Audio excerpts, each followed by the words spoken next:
Hi, I'm Timothy, a director of developer relations at Google. For the last 14 years, I've been helping developers and Google work better together.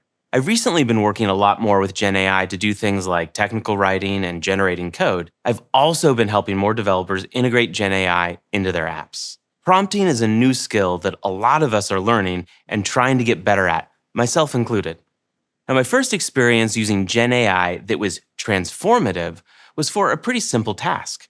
I needed to quickly collect everyone's availability for an important team meeting. I asked over chat, and everyone responded in a different format, as people are likely to do, and it was a lot to track. But with the help of Gen AI, I was able to organize everyone's availability into a table and then transposed it so the table was sorted by date, not by chat message. A task that would have taken forever manually only took me a few minutes with Gen AI.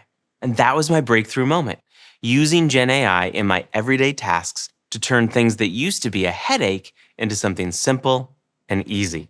And that's what this course is about, using Gen AI to help you get your job done. So what is prompting anyway? Put simply, prompting is the process of providing specific instructions to a Gen AI tool to receive new information or to achieve a desired outcome on a task. Those instructions are called prompts. When we write a prompt for a Gen AI tool, we're giving it a series of inputs and telling it what we would like it to generate. Some Gen AI tools can generate text or images, while others generate video, audio, or even code. Prompting is both an art and a science. To get the best results, we need to be precise in defining what we need. Now, this is similar to the way you would help your teammate get started on a new project. Providing context and setting parameters will get you the best output from Gen AI. The first thing you'll learn is the prompting framework. It's a formula for writing great prompts. You'll use this framework throughout the course. And after that, it's all about putting prompts to use on specific tasks that can save you time in your job.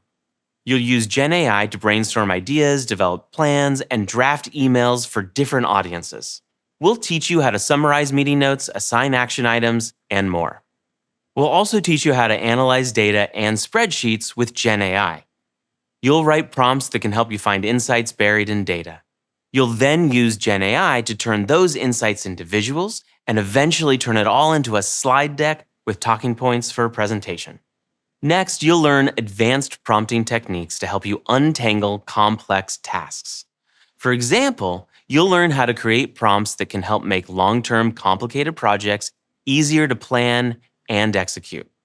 You'll also learn how to design a prompt to create your own personalized AI agent to do things like practice before an interview or prepare for difficult work conversations. And finally, you'll learn how to use Gen AI responsibly, including guidelines for using it in your job and on your team. This is crucial. Gen AI tools help you with the work that you do, but they don't do it for you. Anyone using Gen AI should always be evaluating and fact-checking outputs. There are a lot of Gen AI tools out there and in this course. We're going to demonstrate how to prompt using Gemini and other Google AI tools like Gemini for Google Workspace and Google AI Studio. But all of the techniques and best practices you'll learn in this course can be applied to other Gen AI tools like ChatGPT, Copilot, or Claude.